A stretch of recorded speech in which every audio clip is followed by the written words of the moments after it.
जब मुझे मेरा साल के अंत का बोनस मिला 6,800 युआनेस, तब मैं कंपनी के सबसे बड़े 120 पार्टनर्स के जिम्मेदार लोगों के साथ डिनर कर रहा था। और उसी दौरान उन्हें पता चला कि मैं, जो उन्हें हर तरह की सर्विसेज प्रोवाइड करता था, मुझे पूरे साल के लिए बस इतना ही बोनस मिला है। तो टेबल का माहौल अचानक से बेहद ऑकवर्ड हो गया। और उसी वक्त मेरे कॉलीग्स ग्रुप चैट में 1500 युआनेस मिलने की खुशी में पागल हो रहे थे। लेकिन मैं बस शांति से अपना डिनर खत्म करता रहा। फिर ठीक 7 दिन बाद मेरा कॉन्ट्रैक्ट खत्म हो गया और मैंने बिना एक सेकंड सोचे रिजाइन कर दिया। मेरे बॉस की चीखें तो लगभग फोन तोड़ देने वाली थीं। वो बार बार चिल्ला रहा था, क्यों क्यों सबने अपनी इन्वेस्टमेंट वापस ले ली। असल में वो डिनर जो मेरे कॉन्ट्रैक्ट खत्म होने से 7 दिन पहले हुआ था, शहर के सबसे लग्जूरियस होटल में रखा गया था। और वहां बैठे थे वो लोग जो हमारी नेटवर्क कंपनी की किस्मत तय करते थे। सेन, जो हमारी 90% इनकम का सोर्स था, हमारे 120 पार्टनर्स के हेड्स। और मैं ही वो अकेला था जो इन सबके साथ रिलेशनशिप मेंटेन करता था। उस वक्त मैं हाथ में वाइन का ग्लास लेकर टेबल्स के बीच कामली घूम रहा था। हर डायरेक्टर जनरल को ग्रीट कर रहा था जिन्हें मैं पहले से जानता था। उनमें से कई तो मेरे कंपनी ज्वाइन करने के पहले साल से ही मेरे साथ काम कर रहे थे। और हमारा रिश्ता कब का सिर्फ प्रोफेशनल कोर्टिसी से आगे निकल चुका था। तभी डायरेक्टर चेन, जो एक बड़े नेशनल कॉन्ग्लोमरेट के परचेसिंग हेड थे, उन्होंने मेरे कंधे पर हाथ रखा और ईमानदारी से बोले, सियाओ चेन, अगले साल हमारे ग्रुप का नया प्रोजेक्ट तुम ही संभालना, मुझे किसी और पर भरोसा नहीं है। मैंने सीधा जवाब दिया, डायरेक्टर चेन, आप चिंता मत कीजिए, जब तक मैं यहाँ हूँ आपके काम मेरे ही रहेंगे। तभी अचानक मेरी पॉकेट में रखा फोन लगातार वाइब्रेट करने लगा। मैंने बहाना बनाया कि मुझे वॉशरूम जाना है, लेकिन कॉरिडोर के एक सुनसान कोने में जाकर मैंने डब्ल्यू सैट ग्रुप चैट खोला। पूरा ग्रुप लाल रंग के लकी एनवलोप से भरा हुआ था और मैसेज भेजने वाली थी लीना, जो असल में मेरा काम ऑर्गेनाइज करके उसी पर अपना नाम डालती थी। वो लिख रही थी, मुझे भी 1500 मिले, इस साल कंपनी कमाल की है, डायरेक्टर सान की लंबी उम्र हो, मेहनत का फल मिल गया। एक के बाद एक 1500 युआनेस के ट्रांसफर स्क्रीनशॉट्स ऐसे लग रहे थे जैसे मेरे चेहरे पर इनविजिबल थप्पड़ पड़ रहे हों। बिना किसी एक्सप्रेशन के मैंने उन चमकते लाल मैसेजेस को इग्नोर किया और अपना बैंकिंग ऐप खोला। वहां एक नया ट्रांसफर रिकॉर्ड चुपचाप पड़ा था। अमाउंट 6800, ना कोई डेसिमल ना कोई कंग्रेचुलेशंस, बस एक ठंडा सा नंबर, जैसे किसी इंटर्न की सैलरी हो। मैं करीब 10 सेकंड्स तक उस नंबर को देखता रहा। ना गुस्सा आया ना डिसअपॉइंटमेंट, बस दिल में बची आखिरी उम्मीद भी उसी पल बुझ गई, जैसे सिर्फ ठंडी राख बची हो। लेकिन मेन टेबल पर माहौल अब भी लाइवली था। मैंने फिर से अपनी प्रोफेशनल स्माइल पहन ली, जैसे कुछ हुआ ही नहीं। तभी मेरे पास बैठे डायरेक्टर चेन टोस्ट कर रहे थे और उनका एल्बो गलती से मेरे फोन से टकरा गया। स्क्रीन जल उठी और शायद 6800 का नंबर उनकी नजर में आ गया। उन्होंने हल्का सा भौं सिकोड़ते हुए ग्लास नीचे रखा और कैजुअली पूछा, शाओचेन, इस साल तुम्हारी कंपनी ने इतना अच्छा परफॉर्म किया है तो तुम्हारा ईयर एंड बोनस भी कम नहीं होगा, है ना? मैंने देखा तुम्हारे कॉलीग्स ग्रुप में खूब सेलिब्रेट कर रहे थे। मैंने सीधे उनकी आंखों में देखा और शांत आवाज में बस 2 शब्द कहे, 6800। और उसी पल वो शोर भरी मेन टेबल एक सेकंड के लिए बिल्कुल शांत हो गई, जैसे सारी आवाजें गायब हो गई हों। पास बैठे डायरेक्टर्स ने ये नंबर सुन लिया था। उनके एक्सप्रेशंस खुद एक कहानी थे, पहले शॉक, फिर डिसबिलीफ और फिर सीधी इंडिग्नेशन, क्योंकि वो सब दुनिया देखे हुए लोग थे। उन्हें साफ समझ आ गया कि जो इंसान पूरे साल बिना रुके उन्हें सर्विस देता रहा, जो कंपनी की 90% इनकम संभाल रहा था, उसे सिर्फ 6 युआनीज का बोनस मिला, जबकि ऑफिस में बैठे लोग, जिनके नाम तक उन्हें याद नहीं थे, 15,000 ले रहे थे। मतलब साफ था, माहौल तुरंत टेंस और अनकंफर्टेबल हो गया। लेकिन मैं ऐसे उठ खड़ा हुआ जैसे कुछ हुआ ही नहीं। ग्लास उठाकर हल्की सी स्माइल के साथ बोला, डायरेक्टर्स, इस पूरे साल आपके सपोर्ट के लिए धन्यवाद। ये टोस्ट आप सबके नाम। मैं तो इसे एक ही बार में खत्म करता हूँ, आप अपनी मर्जी से। इतना कहकर मैंने एक ही घूंट में पूरा ग्लास खत्म कर दिया। वो जलती हुई लिक्विड मेरी थ्रोट से नीचे उतरी, जैसे इन सालों की सारी थकान और सहनशीलता को जला देना चाहती हो। फिर मैंने खुद ही टॉपिक बदल दिया और अगले साल के मार्केट प्लान्स पर बात शुरू कर दी।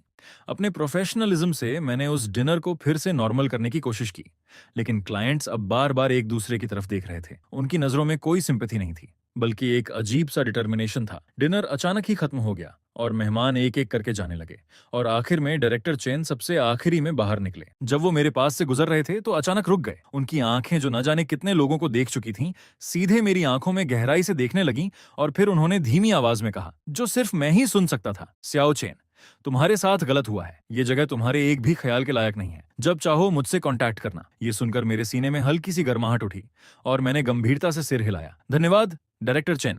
आखिरी गेस्ट को विदा करने के बाद मैं अकेला अपने खाली घर लौटा। लेकिन बाकी रातों की तरह मैंने कंप्यूटर खोलकर काम के मेल्स चेक नहीं किए, बल्कि खुद के लिए एक कप चाय बनाई। मुझे ना गुस्सा आ रहा था ना दुख, क्योंकि जब इंसान किसी चीज से पूरी तरह उम्मीद खो देता है तो इमोशंस भी एक बेकार लग्जरी लगने लगते हैं। मैंने कंप्यूटर खोला, लेकिन बोरिंग काम देखने के लिए नहीं, बल्कि एक नया डॉक्यूमेंट बनाने के लिए जिसका नाम रखा हैंड ओवर लिस्ट। फिर मैंने सिस्टमैटिकली हर टास्क का प्रोसेस, हर क्लाइंट की इन्फॉर्मेशन और हर प्रोजेक्ट की बेसिक स्ट्रक्चर डिटेल में लिखना शुरू किया। मेरा दिमाग डराने वाली हद तक क्लियर था। फिर मैंने दीवार पर लगे कैलेंडर की तरफ देखा, जहां 7 दिन बाद की तारीख को लाल सर्कल से मार्क किया गया था और उसके बगल में 4 शब्द लिखे थे, फिंदेल कॉन्ट्राटो। मेरी नजर शांत और ठोस थी, बिल्कुल एक ऐसे जनरल की तरह जो न्यूक्लियर बटन दबाने वाला हो। आखिर में मैंने अपना फोन उठाया और WC पर उस हेड हंटर का कॉन्टैक्ट ढूंढा जिसे मैंने 1 महीने पहले ऐड किया था। तब उसने मुझसे पूछा था कि क्या मैं जॉब बदलने का सोच रहा हूं, और मैंने जवाब दिया था कि फिलहाल मैं स्टेबल हूं। लेकिन अब मैंने वो पुराना मैसेज डिलीट किया और 3 नए शब्द लिखे, अब बात कर सकते हैं। काउंटडाउन शुरू हो चुका था। कॉन्ट्रैक्ट खत्म होने में 6 दिन बाकी थे। जैसे ही मैं ऑफिस में घुसा, एकदम से खुशी और एक्साइटमेंट की लहर मुझसे टकराई। हर कोई बड़ी रकम मिलने की खुशी में पागल था। कोई यूरोप ट्रिप की बात कर रहा था तो कोई नई कार लेने की। लीना ने नए चमकदार रेड हील्स पहन रखे थे और हाथ में एक लग्जरी ब्रांड का बड़ा सा बैग था जो दूर से ही चमक रहा था। वो जानबूझकर मेरे डेस्क के पास आकर रुकी। उसने बैग को मेरी टेबल के कोने पर ऐसे रखा जैसे गलती से रख दिया हो, और फिर एग्जैजरेटेड अंदाज में शिकायत करने लगी कि उसने कल इंपल्सिवली खरीद लिया और ये बैग उतना भी अच्छा नहीं है। फिर उसने कहा, ओह चेन किंग, तुम क्या सोचते हो? मैंने सिर तक नहीं उठाया। मेरी नजर स्क्रीन पर खुले हैंडओवर डॉक्यूमेंट पर ही टिकी रही और मैंने ठंडे लहजे में जवाब दिया, ठीक है। एक पल के लिए लीना की स्माइल जम गई। फिर उसने आवाज ऊंची करके बाकी लोगों को बुलाया, गर्ल्स, इस साल की हमारी बड़ी कमाई सेलिब्रेट करने के लिए मैं सबको बबल टी पिलाती हूँ, जो चाहो ऑर्डर करो। पूरी ऑफिस तालियों और चीयर से गूंज उठी। सब लोग उसके आसपास इकट्ठा होकर फोन से ऑर्डर देने लगे। हंसी और बातें पूरे माहौल में भर गईं। छोटी सी ऑफिस एक मार्केट जैसी लगने लगी। शुरू से लेकर अंत तक किसी ने मुझसे एक बार भी नहीं पूछा, तुम कुछ लोगे? जैसे मैं इनविजिबल था। इस सेलिब्रेशन से अपने आप अलग कर दिया गया था जिसका मुझसे कोई लेना देना नहीं था। दोपहर 3 बजे बॉस संगवाई अपनी वही बियर बेली और लाल चेहरे के साथ ऑफिस में आया। उसने ताली बजाई और सब शांत होकर उसे देखने लगे जैसे कोई हीरो हो। उसने जोरदार आवाज में कहा, इस साल हमारी कंपनी ने अनप्रेसिडेंटेड रिजल्ट्स हासिल किए हैं। ये आप सबकी मेहनत के बिना संभव नहीं था। उसकी नजर लीना और बाकी हाई बोनस पाने वालों पर गई और वो अप्रूविंग स्माइल के साथ बोला, मैं हमेशा कहता हूं संके में हम मेहनती लोगों के साथ कभी बुरा नहीं करते। मेहनत करोगे तो कंपनी जरूर नोटिस करेगी। अगले साल भी ऐसे ही मेहनत करना, हम बोनस डबल कर देंगे। वो बड़े उत्साह से एक ब्राइट फ्यूचर पेंट कर रहा था, लेकिन उसकी चालाक आंखें जैसे जानबूझकर मेरी तरफ देखने से बच रही थीं। जैसे मैं, जो 90% इनकम जनरेट करता था, मेहनती लोगों में आता ही नहीं हूं। स्पीच खत्म होने के बाद उसने मुझे इशारा किया। मैं शांतिपूर्वक उठा और उसके पीछे चल दिया। जैसे ही ऑफिस का दरवाजा बंद हुआ, उसके चेहरे की स्माइल थोड़ी फीकी पड़ गई और उसकी जगह एक पैटर्नलिस्टिक एक्सप्रेशन आ गया। उसने कहा, चिंचिंग, इस साल की बात को इतना दिल पर मत लो। मुझे पता है तुम्हारा कंट्रीब्यूशन बहुत बड़ा है, कंपनी सब देखती है। मैं बस अपना पानी का गिलास पकड़े चुपचाप उसकी एक्टिंग सुनता रहा। फिर वो बोला, लेकिन तुम्हें समझना होगा, तुम्हारी सक्सेस काफी हद तक कंपनी के प्लेटफॉर्म की वजह से है। सांके के गोल्डन ब्रांड के बिना वो बड़े क्लाइंट्स तुम्हें कैसे जानते? लीना और बाकी लोग भले तुम्हारी तरह बिजनेस में स्किल्ड ना हो, लेकिन उन्होंने इंटरनल कोऑर्डिनेशन और प्रोसेस मैनेजमेंट में बहुत मेहनत की है। फिर उसने अपने यूजुअल टोन में समझाना शुरू किया कि इस साल मेरा बोनस थोड़ा कम है, लेकिन ये एक कॉम्प्रिहेंसिव इवेल्युएशन का रिजल्ट है। उसने मुझे सलाह दी कि मैं अभी जवान हूँ, मुझे लॉन्ग टर्म विजन रखना चाहिए, और अगर मैं इसी तरह काम करता रहा तो अगले साल मेरा रेड एनवलप सबसे बड़ा होगा। मैंने सिर हिलाया और उतनी ही ग्रेटिट्यूड दिखाई जितनी जरूरी थी। फिर शांत आवाज में कहा, समझ गया डायरेक्टर संग, मैं और मेहनत करूंगा। संगवाय साफ तौर पर मेरी आज्ञाकारिता से खुश हो गया। जैसे ही मैं उसके ऑफिस से बाहर निकला, उसे लगा कि उसने अपने सबसे आज्ञाकारी काम के बैल को पूरी तरह काबू में कर लिया है। ब्रेक रूम से लीना और बाकी कोलीग्स की हल्की हल्की हंसी मेरे कानों में पड़ी, लेकिन बिना कोई एक्सप्रेशन बदले मैं सीधा अपने सीट पर लौट आया। उनकी जहरीली बातें अब मेरे लिए बस मक्खियों की भिनभिनाहट जैसी थीं, जो मेरे दिल में जरा सा भी असर नहीं डाल सकती थीं। मैंने एक एन्क्रिप्टेड फोल्डर खोला। उसके अंदर 50 पेजेस का एक डॉक्यूमेंट था जिसका टाइटल था manual para el mantenimiento profundo de relaciones con clientes clave। इसमें सिर्फ कॉन्टैक्ट इन्फॉर्मेशन और कॉन्ट्रैक्ट्स ही नहीं थे, बल्कि हर कंपनी के डिसीजन मेकर्स की पर्सनल प्रीफरेंसेस और इंटरनल कॉम्प्लेक्स रिलेशंस तक डिटेल में लिखी हुई थी। ये मेरे सालों की मेहनत का निचोड़ था, उन 120 क्लाइंट्स की असली बैकबोन। मैंने शांति से इस मैनुअल के कोर हिस्से को एन्क्रिप्ट किया, उसे पैक किया और अपने पर्सनल क्लाउड में अपलोड कर दिया। ये सब करने के बाद ऐसा लगा जैसे मेरे कंधों से कोई भारी बोझ उतर गया हो। तभी संगवाई अपने ऑफिस से बाहर आया और एक्साइटेड होकर बोला, गुड न्यूज, हमने एक और नया प्रोजेक्ट जीत लिया है। क्लाइंट ने स्पेसिफिकली हमारे स्ट्रॉन्गेस्ट मेंबर चेनकिंग को रिक्वेस्ट किया है। ये प्रोजेक्ट तुम्हारा है। सारी नजरें मेरी तरफ घूम गईं। कुछ में जलन थी, कुछ में छुपी हुई खुशी। मैंने सिर उठाया, संगवाई के कॉन्फिडेंट चेहरे को देखा और पहली बार उसे सीधे मना कर दिया। सॉरी डायरेक्टर संग, मेरा कॉन्ट्रैक्ट 7 दिन में खत्म हो रहा है। मैं इस प्रोजेक्ट की कंटिन्यूटी गारंटी नहीं कर सकता। क्लाइंट की रिस्पॉन्सिबिलिटी के लिए बेहतर होगा आप किसी और को ढूंढ लें। पूरी ऑफिस में एकदम कब्र जैसा सन्नाटा छा गया। काउंटडाउन शुरू था, 5 दिन बाकी। तभी उस खामोशी को एक फोन की तेज रिंगिंग ने तोड़ा।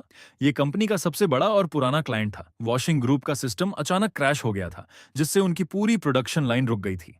वहां के टेक्निकल डिपार्टमेंट ने 2 घंटे इमरजेंसी इंस्पेक्शन किया, लेकिन कुछ नहीं मिला। नॉमिनल क्लाइंट इंचार्ज होने के बावजूद लीना को टेक्निकल डायरेक्टर ने फोन पर बुरी तरह डांटा और वो बस बार बार यही कहती रही, हम इस पर काम कर रहे हैं। उसे खुद कुछ नहीं पता था। आखिरकार वॉशिंग की कॉल सीधे बॉस संगवाई के पास आई। दूसरी तरफ से ठंडी आवाज में अल्टीमेटम दिया गया कि मुझे स्पेसिफिकली इस प्रॉब्लम को फिक्स करना होगा और अगर 2 घंटे में सॉल्व नहीं हुआ तो वो न सिर्फ कोलैबोरेशन खत्म करेंगे बल्कि लीगल एक्शन भी लेंगे। ये सुनते ही संगवाई का चेहरा पीला पड़ गया, क्योंकि वॉशिंग का प्रोजेक्ट कंपनी की एनुअल इनकम का लगभग 20% था। उसे खोना मतलब लाइफलाइन खो देना। वो घबराहट में पसीना पसीना हो गया और अपना सारा ईगो भूलकर सीधे मेरे डेस्क की तरफ दौड़ा। उसकी आवाज में पहली बार विनम्रता थी। चिंचिंग, वॉशिंग के सिस्टम में प्रॉब्लम है, प्लीज तुरंत संभाल लो। पूरी ऑफिस इस सीन को जटिल नजरों से देख रही थी। मैंने ना कोई कंडीशन रखी, ना एटीट्यूड दिखाया, बस शांति से अपना लैपटॉप बंद किया, हेडफोन्स पहने और रिमोटली वॉशिंग के सर्वर से कनेक्ट हो गया। संगवाई और टेक्निकल टीम मेरे आसपास खड़े थे। इतनी चुप्पी कि कोई जोर से सांस लेने की भी हिम्मत नहीं कर रहा था। लीना सबसे बाहर खड़ी थी। उसका चेहरा पीला और बैंगनी के बीच बदल रहा था। उसकी नजरों में जलन साफ दिख रही थी। मेरी स्क्रीन पर कोड की लाइंस तेजी से दौड़ रही थीं। अपने 5 साल के एक्सपीरियंस के आधार पर मैंने पहले ही सिस्टम अपडेट करते वक्त पोटेंशियल वल्नरेबिलिटीज का अंदाजा लगा लिया था, इसलिए मैंने तुरंत प्रॉब्लम की जड़ पकड़ ली। टेक्निकल स्टाफ सिस्टम की पूरी आर्किटेक्चर समझ नहीं पाया था, इसलिए वो इस पॉइंट तक पहुंच ही नहीं सके। मेरी उंगलियां कीबोर्ड पर उड़ रही थीं। कोड फिक्स करना, सर्विसेज रीस्टार्ट करना, कैश क्लियर करना, सब कुछ एक स्मूथ फ्लो में चल रहा था। ठीक 1 घंटे बाद मैंने हेडफोन्स उतारे और संगवाई से कहा, हो गया। उसी समय मेरा फोन बज उठा। दूसरी तरफ वॉशिंग के टेक्निकल डायरेक्टर खुद थे। चेंचिंग, बहुत बहुत धन्यवाद, तुम हमारे सेवियर हो। प्रोडक्शन लाइन फिर से चालू हो गई है। उसने राहत की सांस ली, फिर आवाज थोड़ा बदलते हुए बोला, सच कहूं तो तुम्हारे जैसे मास्टर का मेकर जैसी कंपनी में होना टैलेंट की बर्बादी है। ऐसी कंपनी इसके लायक ही नहीं है। मैं हल्का सा मुस्कुराया। क्राइसिस सॉल्व होने के बाद संगवाई ने लंबी राहत की सांस ली, लेकिन इस बार उसकी नजरों में ग्रैटिट्यूड नहीं था, बल्कि डर और असंतोष साफ दिख रहा था। उसे एहसास हो गया था कि जिसे वो हमेशा अपनी मर्जी से दबाता आया है, उसके अंदर कुछ ऐसा है जिसे वो बिल्कुल कंट्रोल नहीं कर सकता। ये देखकर लीना तुरंत उसके पास गई और धीरे से उसके कान में बोली, बॉस संग, ये जानबूझकर अपनी स्किल्स छुपा रहा था, बस इस मौके का इंतजार कर रहा था ताकि कंपनी के सामने खुद को दिखा सके और आपसे अपनी कंडीशंस नेगोशिएट कर सके। ये बात सीधे संगवाई के दिमाग में बैठ गई। वो ये मानना ज्यादा पसंद करता था कि उसका एम्प्लॉई उसे मैनिपुलेट कर रहा है, बजाय इसके कि वो ये स्वीकार करे कि उसकी खुद की मैनेजमेंट और जजमेंट कमजोर है। उसने मुझे देखा और उसका एक्सप्रेशन और भी ज्यादा कॉशियस हो गया, लेकिन मुझे उसके इंटरनल ड्रामा से कोई मतलब नहीं था। क्राइसिस खत्म हो चुकी थी, मेरा काम पूरा हो चुका था। मैंने डॉक्यूमेंट्स का एक बंडल प्रिंट किया, उसके डेस्क तक गया और धीरे से रख दिया। बॉस संग, ये मेरी वर्क हैंडओवर लिस्ट है, कृपया इसे रिव्यू कर लीजिए और किसी को असाइन कर दीजिए। संगवाई ने लापरवाही से उसे उठाकर पलटना शुरू किया। उसमें बस 120 क्लाइंट्स के कंपनी नेम्स, स्टैंडर्ड कॉन्ट्रैक्ट्स और पब्लिक कॉन्टैक्ट इन्फॉर्मेशन थी, लेकिन असली चीजें जो एक्सपीरियंस और पर्सनल रिलेशंस पर डिपेंड करती थीं, जैसे मेंटेनेंस मैनुअल्स, की रिलेशनशिप डायग्राम्स और कम्युनिकेशन स्किल्स, उनमें से कुछ भी नहीं था। प्रोसीजर के हिसाब से ये एक परफेक्ट हैंडओवर लिस्ट थी, लेकिन प्रैक्टिकली पूरी तरह बेकार। कॉन्ट्रैक्ट खत्म होने से पहले के आखिरी 4 दिनों में संगवाई ने आखिरकार लीना को मेरा काम लेने के लिए असाइन कर दिया। शायद ये उसका पावर शो करने का तरीका था, जैसे वो कहना चाहता हो, देखा, तुम्हारा सबसे इंपॉर्टेंट काम भी मेरा पसंदीदा एम्प्लॉई आसानी से संभाल सकता है।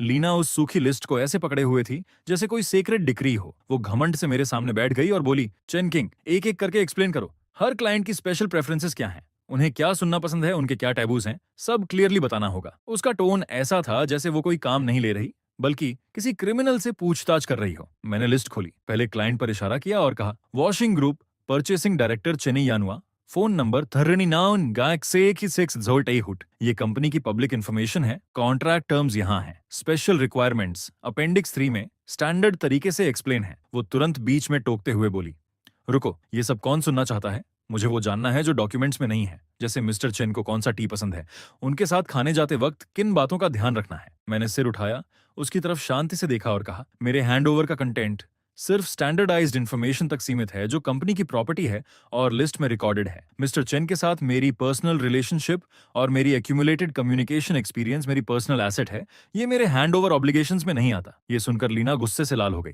तुम कोऑपरेट नहीं कर रहे हो चेन किंग। ये मत समझना कि तुम जा रहे हो तो तुम बहुत बड़े हो। उसकी आवाज तेज और कर्कश हो गई, जो शांत ऑफिस में और भी चुभ रही थी। मैं अपनी चेयर पर पीछे झुक गया और पहली बार उसे ध्यान से देखा। वो सबके सामने बिना छुपाए अपना एग्रेशन दिखा रही थी। मैंने कहा, जो हैंड ओवर डॉक्यूमेंट मैंने लिखा है उसमें कौन सी लाइन तुम्हें समझ नहीं आई, या फिर तुम्हारी प्रोफेशनल कैपेबिलिटी इतनी नहीं है कि ये बेसिक क्लाइंट डॉक्यूमेंट समझ सको? ये एक ही वाक्य सीधे लीना की सबसे बड़ी कमजोरी पर लगा। उसका चेहरा तुरंत पीला पड़ गया, होंठ कांपने लगे, लेकिन वो एक शब्द भी जवाब नहीं दे पाई। आसपास के कोलीग्स धीरे धीरे फुसफुसाने लगे।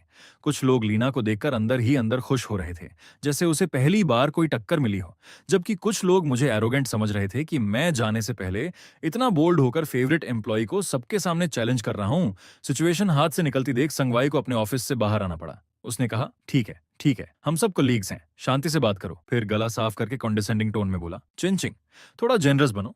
लीना बस काम के लिए पूछ रही है, वो एक्सपीरियंस शेयर कर दो। हम सब कंपनी के लिए ही तो करते हैं। संगवाई की ये बात सुनकर मैंने उसके उस पाखंडी चेहरे को देखा और अंदर ही अंदर बस यही लगा कि कितना हास्यास्पद है ये सब। मैंने शांत लेकिन सीधी आवाज में कहा, बॉस संग, एक्सपीरियंस सिर्फ लोगों के साथ पर्सनल इंटरेक्शन से ही आता है। अगर लीना को बेसिक क्लाइंट रिलेशन समझने के लिए भी किसी का हाथ पकड़ना पड़े तो मेरा सुझाव है कि कंपनी को दोबारा सोचना चाहिए कि वो इस पोजीशन के लायक है या नहीं। मेरी ये बात किसी तेज धार वाले चाकू की तरह थी जिसने लीना के अहंकार को चीर दिया। संगवाई का चेहरा पूरी तरह काला पड़ गया और पूरी ऑफिस एकदम कब्र जैसी खामोशी में डूब गई। उसी तनाव भरे माहौल में मेरा फोन हल्के से वाइब्रेट हुआ। मैंने उठाकर देखा, मिस्टर चेन का वीचैट मैसेज था। जैसे ही मैंने उसे खोला, एक नई कंपनी की बेहद पॉलिश्ड इलेक्ट्रॉनिक ऑफर लेटर सामने थी, जिसका नाम तक मैंने पहले कभी नहीं सुना था। उसमें मेरा पोजीशन सीनियर पार्टनर था और सैलरी इतनी बड़ी थी कि मैंने कभी सोची भी नहीं थी। मैंने फोन बंद किया, सिर उठाया और संगवाई की भारी अंधेरी नजरों से नजर मिली। लेकिन इस बार मेरे दिल में एक अजीब सी राहत थी, जैसे अब ये सब सहने की जरूरत ही खत्म हो गई हो। कॉन्ट्रैक्ट खत्म होने से पहले का आखिरी दिन आ चुका था। मेकर नेटवर्क में मेरा फाइनल डे। मैंने पूरा सुबह अपना वर्क स्पेस साफ करने में बिताया, अपने सारे पर्सनल सामान को एक बॉक्स में पैक कर लिया, कंप्यूटर के सारे पर्सनल फाइल्स परमानेंटली डिलीट कर दिए। डेस्क पर सिर्फ कंपनी का लैपटॉप और फोन बचा था, जैसे मैं कभी यहाँ था ही नहीं। कॉलीग्स 2-3 के ग्रुप में आते, फॉर्मल बातें करते, लेकिन उनकी आंखों में ना कोई मुझे रोकने की इच्छा थी, ना कोई नॉस्टैल्जिया, बल्कि एक अजीब सा मजा था, जैसे वो कोई ड्रामा देख रहे हों। उनके हिसाब से मैं बस एक टेक नर्ड था जो कंपनी के प्लेटफॉर्म के बिना कुछ भी नहीं था, और जल्द ही सोसाइटी मुझे कुचल देगी। तब मैं मेकर के दिनों को याद करूंगा। लीना तो बिल्कुल भी अपना तिरस्कार छुपा नहीं रही थी। वो मेरे पास खड़ी होकर हाथ बांधकर सार्कास्टिक अंदाज में बोली, वाह, लगता है किसी को पंख लग गए हैं। आगे जब मेकर जैसा प्लेटफॉर्म नहीं होगा तब देखेंगे क्लाइंट्स के सामने इतनी एरोगेंस कैसे दिखाते हो। मैंने उसकी तरफ देखा तक नहीं, बस हल्की सी मुस्कान के साथ आखिरी फाइल भी परमानेंटली डिलीट कर दी। दोपहर में संगवाई ने मुझे आखिरी बातचीत के लिए बुलाया। अपनी बड़ी बॉस वाली कुर्सी पर बैठकर उसने कॉन्डिसेंडिंग टोन में कहा, चेन किंग, इस बार तुमने ठीक बिहेव नहीं किया, लेकिन इतने सालों की मेहनत को देखते हुए मैं इसे नजरअंदाज कर देता हूँ। कंपनी के दरवाजे तुम्हारे लिए हमेशा खुले रहेंगे, बस उस समय सैलरी फिर से नेगोशिएट करनी होगी। शायद उसे लगा ये मेरे लिए सबसे बड़ा एहसान है। मैंने शालीनता से मुस्कुराकर धीरे से कहा, बॉस संग, उम्मीद करता हूं कि मेरे जाने के बाद भी आप मुस्कुरा पाएंगे। शाम के 5 बज चुके थे, जाने का समय हो गया था। मैंने अपना कार्टन बॉक्स उठाया और आखिरी बार अटेंडेंस मशीन पर अपनी फिंगरप्रिंट लगाई, बिना किसी को अलविदा कहे, बिना एक बार भी पीछे मुड़े। पूरी ऑफिस की सिंपैथी, मजाक और इंडिफरेंट नजरों के बीच मैं शांति से उस जगह से बाहर निकल गया जहां मैंने अपनी जवानी के इतने साल दे दिए थे। और उसी समय प्रेसिडेंट ऑफिस में संगवाई का फोन लगातार बज रहा था। सैकड़ों कंपनीज बिना एक भी एक्सेप्शन के मेकर के साथ अपनी पार्टनरशिप खत्म करना चाहती थीं। बेहतर कंडीशंस देने के बावजूद वो साफ मना कर रही थीं, और इसकी एक ही वजह थी, मैं जा चुका था। संगवाई डर के मारे फोन को इतनी जोर से पकड़ रहा था कि उसका स्क्रीन प्रोटेक्टर तक टूट गया। वो घबराकर चिल्लाया, जल्दी जल्दी चेन किंग को वापस लाओ। रिजाइन करने के अगले दिन सुबह मुझे अलार्म ने नहीं बल्कि खिड़की के बाहर पक्षियों की आवाज ने जगाया। मैंने सिंपल स्पोर्ट्स कपड़े पहने और नीचे पार्क में दौड़ने निकल गया, मेकर नेटवर्क के उस कैलकुलेशन भरे माहौल से दूर। यहां तक कि हवा भी अलग और फ्रेश लग रही थी। मैं झील के किनारे रुककर अपने रिफ्लेक्शन को देखने लगा। मुझे बेरोजगारी की कोई चिंता नहीं थी, बल्कि उल्टा एक अजीब सा कॉन्फिडेंस था कि सब कुछ मेरे कंट्रोल में है। तभी मेरी पॉकेट में रखा फोन वाइब्रेट हुआ। मैंने निकाला। वीचैट ग्रुप से मैसेज था। मेन ग्रुप तो मैं छोड़ चुका था, लेकिन टेक्निकल डिपार्टमेंट के कुछ कॉलीग्स जिनसे मेरी बनती थी, उन्होंने प्राइवेट मैसेज किया था। अब जब तुम जा चुके हो, आज फिर वॉशिंग के लोग प्रोग्रेस के लिए दबाव डालने आए थे। तुम्हारे रिप्लेसमेंट ने तो बॉस को पागल कर दिया है। ये मैसेज पढ़ते ही मैंने बिना कोई एक्सप्रेशन बदले चैट बंद कर दिया और होठों पर एक ठंडी सी मुस्कान आ गई। मैं मेकर की स्ट्रक्चर को बहुत अच्छे से जानता था। वो एक ऐसी इमारत थी जो रेत पर बनी थी और मैं उसका सबसे अहम कॉर्नरस्टोन था। मेरे जाते ही सिर्फ टेक्नोलॉजी नहीं गई थी, बल्कि हर क्लाइंट का ट्रस्ट और गारंटी भी साथ चला गया था। इस वक्त मेकर का ऑफिस पूरी तरह कैओस में डूबा होगा। लीना अब मेरे पुराने डेस्क पर बैठी थी। उसके सामने क्लाइंट रिक्वायरमेंट्स की एक लंबी शीट खुली थी, जिसे वो घूर रही थी लेकिन समझ कुछ नहीं पा रही थी। पहले वो सिर्फ साइन करती थी और बोनस लेती थी, लेकिन अब जब उसे सच में इन कॉम्प्लेक्स डिमांड्स का सामना करना पड़ रहा था, तो उसे कोड की पहली लाइन तक समझ नहीं आ रही थी। वो चिढ़कर बोली, ये आखिर है क्या? क्या चेंचिंग ने जानबूझकर अपनी स्किल्स छुपाई थी? ये इंटरफेस कॉल क्यों नहीं हो रहा? उसके बगल में खड़ा टेक्नीशियन धीरे से बोला, मिस लीना, ये मिस्टर चेन ने पुराने वॉशिंग सिस्टम के लिए स्पेशली कंपैटिबिलिटी लॉजिक लिखी थी। ये डॉक्यूमेंटेशन में नहीं है, सब उनके दिमाग में था। उधर मैं पार्क की एक बेंच पर बैठा दूर डूबते सूरज को देख रहा था और मन ही मन बोला, संगवाई, ये तो बस शुरुआत है। तुम अपनी आंखों से देखोगे कि तुम्हारी वो फेक फाउंडेशन असली कोर खोने के बाद कैसे धीरे धीरे टूटती है। रिजाइन करने के तीसरे दिन मैं अपने सोफा पर बैठा एक इंडस्ट्री रिपोर्ट पढ़ रहा था जो मुझे हेडहंटर ने भेजी थी, और जैसा मैंने सोचा था, संगवाई चुप नहीं बैठा। अचानक फोन बजा और स्क्रीन पर वही जाना पहचाना नंबर चमक उठा। मैंने उसे पूरे 30 सेकंड्स तक बजने दिया, फिर आराम से उठाया। उसने बनावटी नरमी से कहा, शाओ चेन, घर पर आराम कर रहे हो? कैसे हो? मैंने सीधा जवाब दिया, डायरेक्टर संग, आपने तो मुझे कभी खाने पर बुलाने का भी समय नहीं निकाला, अब पूछ रहे हैं। फिर हल्की मुस्कान के साथ कहा, मेरे लिए अभी सब ठीक है, शांति है। कुछ सेकंड तक दूसरी तरफ सन्नाटा रहा, फिर उसकी हल्की भारी सांसें सुनाई दी। मुझे पता था इस वक्त उसके ऊपर कंप्लेंट्स की बाढ़ आई हुई है। उसकी झूठी प्रोमिसेस सुनकर मुझे सिर्फ घिन आती। अगर वॉशिंग और बाकी बड़े क्लाइंट्स इन्वेस्टमेंट वापस लेने की धमकी नहीं दे रहे होते, तो शायद वो मुझे कॉल करने की भी जरूरत नहीं समझता। कॉल खत्म होते ही मैंने उसका नंबर ब्लॉक कर दिया। वो सोचता था कि मैं उन चीप एम्प्लॉयज में से हूं जो हड्डी के लिए पूंछ हिलाते हैं, लेकिन उसे ये नहीं पता था कि इन सालों की पेशेंस में मैंने उसकी ग्रीड और शॉर्ट साइटेडनेस को पूरी तरह समझ लिया है। बाहर धीरे धीरे रात उतर रही थी। मैंने कंप्यूटर खोला और एक नई फोल्डर बनाई जिसका नाम रखा डिपार्चर। मैं सिर्फ जाना नहीं चाहता था, मैं वो सब साथ ले जाना चाहता था जो मेरा था, ताकि सानके एक खाली खोल बनकर रह जाए। रिजाइन करने के 5वें दिन वॉशिंग ग्रुप के परचेसिंग डायरेक्टर चेन ने मुझे चाय पर बुलाया। वो एक बेहद शार्प इंसान था और संके में रहते हुए मेरा सबसे वैल्यूड पार्टनर भी। टी हाउस में हल्की खुशबू फैली हुई थी। उसने मुझे गहरी नजरों से देखा, जैसे उसे सब कुछ पहले से पता हो। उसने कहा, शाओ चेन, तुम्हारे जाने के बाद संके पूरी तरह ठप हो गया है। कल संगवाई खुद अपनी टीम लेकर आया था, पूरा दोपहर बैठा रहा, लेकिन एक भी सोल्यूशन नहीं दे पाया। लीना बस औपचारिक बातें करती रही। मैंने शांत स्वर में कहा, डायरेक्टर चेन, ये उनका मामला है, मुझसे इसका कोई लेना देना नहीं। उसने अपनी चाय नीचे रखी, थोड़ा आगे झुका और गंभीर आवाज में बोला, सच कहूं तो वॉशिंग में हम तुम्हारी वैल्यू जानते हैं। तुम्हारे बिना उस प्रोजेक्ट को संके को देना हमारे लिए रिस्की है। मैंने लीगल डिपार्टमेंट से कॉन्ट्रैक्ट कैंसिल करने की प्रक्रिया शुरू करने को कह दिया है। मैंने बिना ज्यादा रिएक्शन दिए चाय का एक घूंट लिया, क्योंकि ये सब मेरे कैलकुलेशंस में पहले से था। फिर उसने कहा, शाओचेन, क्या तुम खुद का बिजनेस शुरू करने के बारे में सोचोगे? अगर तुम स्टार्ट करते हो तो वॉशिंग का पहला ऑर्डर मैं तुम्हें ही दूंगा। ये एक बहुत भारी वादा था, लेकिन मैं जानता था कि अभी सही समय नहीं आया है। मैंने हल्की सांस लेकर कहा, डायरेक्टर चेन, संगवाई जैसे लोग अगर सच में दर्दनाक तरीके से नहीं गिरते तो उन्हें कभी पछतावे का मतलब समझ नहीं आता। फिर शांत स्वर में जोड़ दिया, धन्यवाद, मैं थोड़ा समय लेना चाहता हूं ताकि सब कुछ समझ सकूं और अपने दिमाग में चल रही कुछ आइडियाज को क्लियर कर सकूं। जब मैं तैयार हो जाऊंगा तो सबसे पहले आपसे ही कांटेक्ट करूंगा। टी हॉल से बाहर निकलते ही ठंडी रात की हवा मेरे चेहरे से टकराई। मैंने पीछे मुड़कर उस बिजनेस डिस्ट्रिक्ट को देखा जो धीरे धीरे अंधेरे में डूब रहा था, और उसी पल मेरे दिल में एक बड़ा प्लान आकार लेने लगा। मुझे किसी और कंपनी का एम्प्लॉय बनना नहीं था। मैं ऐसी जगह बनाना चाहता था जहां टेक्नोलॉजी की रिस्पेक्ट हो, जहां टैलेंट के रूल सच में मायने रखते हों। उसी हफ्ते सैन नेटवर्क के अंदर का माहौल दिन ब दिन और ज्यादा टेंस होता जा रहा था। भले ही मैं वहां नहीं था, लेकिन जो लोग 150 के बोनस के लिए लड़ रहे थे और रिजल्ट्स नहीं दे पा रहे थे, उन्होंने एक दूसरे पर ब्लेम डालना शुरू कर दिया था। लीना, जो नॉमिनल इंचार्ज थी, सबकी आलोचना का सेंटर बन गई। कोई उस पर चिल्ला रहा था, मिस लीना, आपने खुद ये रिक्वायरमेंट साइन की थी, अब लॉजिक काम नहीं कर रहा तो हमें ऐसे ही छोड़ दोगी क्या? और वो जवाब दे रही थी, मैंने साइन किया तो क्या, मैंने तुम्हें चेन किंग के छोड़े हुए सारे डॉक्यूमेंट्स नहीं दिए? तुम जैसे टॉप यूनिवर्सिटी ग्रेजुएट्स एक एमेच्योर के कोड को भी नहीं समझ सकते? ऐसे झगड़े रोज होने लगे।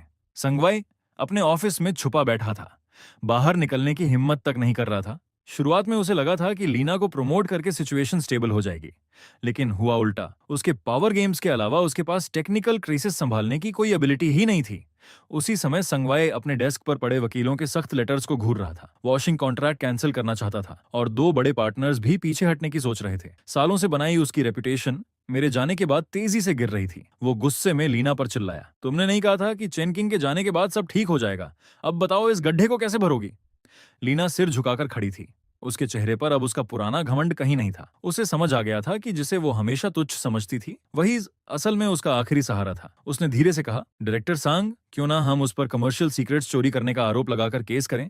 उसे मजबूर करेंगे वापस आने के लिए और सोर्स कोड देने के लिए। संगवाई ने सिर उठाया। उसकी आंखों में एक पल के लिए चालाकी चमकी, लेकिन तुरंत ही वो बेबसी में दब गई। उसे पता था कि ये कदम उठाया तो वापस लौटने का कोई रास्ता नहीं बचेगा। उधर मैं अपने घर पर कंप्यूटर के सामने बैठा था, चुपचाप देख रहा था कि संके की हालत कैसे धीरे धीरे गिरती जा रही है। रिजाइन करने के 7वें दिन, यानी कॉन्ट्रैक्ट ऑफिशियली खत्म होने के 1 हफ्ते बाद, मैंने अपना स्टडी रूम सेट किया। दीवारें मेरे नए प्रोजेक्ट के आर्किटेक्चर डायग्राम से भर चुकी थीं। इस हफ्ते मैंने 3 हेडहंटर ऑफर्स ठुकरा दिए और संगवाई के दर्जनों अपॉलॉजी मैसेजेस को इग्नोर कर दिया। मैं बस इंतजार कर रहा था उस मौके का जब संके कभी फिर से खड़ा ही ना हो सके। तभी फोन बजा। डायरेक्टर चेन का वॉइस मैसेज था। उसकी आवाज थोड़ी जल्दी में लग रही थी। शो चेन, संगवाई पागल हो गया है। उसने इंडस्ट्री ग्रुप्स में नोटिस डाल दिया है कि तुम कंपनी की कोर टेक्नोलॉजी लेकर भाग गए हो। वो कई कंपनीज के साथ मिलकर तुम्हें ब्लैकलिस्ट करना चाहता है। मैंने हल्की मुस्कान के साथ सोचा, ब्लैकलिस्ट? शायद उसे याद नहीं कि उन टेक्नोलॉजी पैटेंट्स के ओरिजिनल ड्राफ्ट्स किसके पास हैं। मैंने बिना जल्दबाजी किए एक एन्क्रिप्टेड फोल्डर खोला जिसमें मेरा रिसर्च एंड डेवलपमेंट डायरी था, जिसे मैं कंपनी ज्वाइन करने के पहले साल से ही मेंटेन कर रहा था। उसमें हर कोर टेक्नोलॉजी एडवांसमेंट के डिटेल्ड रिकॉर्ड्स थे, टाइम स्टैम्प्स के साथ, ओरिजिनल सोर्स कोड के साथ, सब कुछ साफ साफ। मैंने मन ही मन कहा, संगवाई अगर लीगल गेम खेलना चाहता है तो मैं भी इसे अंत तक खेलूंगा। उसी दोपहर मैं शहर के सेंटर में एक स्टार्टअप इंक्यूबेटर के एंट्रेंस पर खड़ा था।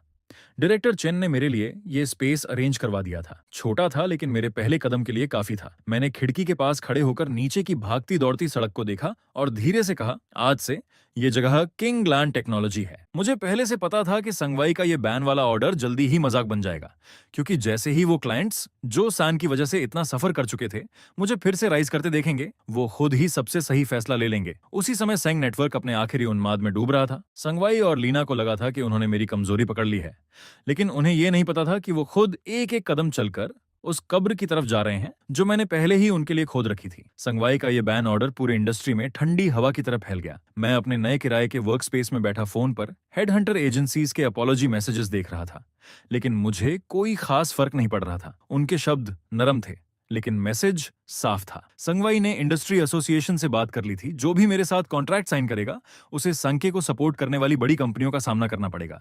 ये बचकानी चाल मैंने पहले ही सोची हुई थी। मैंने फोन बंद किया और व्हाइट बोर्ड पर नए सिस्टम की कोर लॉजिक ड्रॉ करने लगा। तभी दरवाजे के बाहर हल्के कदमों की आवाज आई। वो शाओवांग था जो पहले मेरे साथ टेक्निकल डिपार्टमेंट में काम करता था। उसने आते ही कहा, चेन, मैंने रिजाइन कर दिया। मैंने उसे बैठने का इशारा किया और पूछा, कौन रेजिग्नेशन प्रोसेस पूरा हो गया? संगवाई ने परेशान तो नहीं किया। उसने सिर हिलाया। उसकी आंखें थोड़ी लाल थीं। अब कंपनी में हर कोई डर के माहौल में जी रहा है।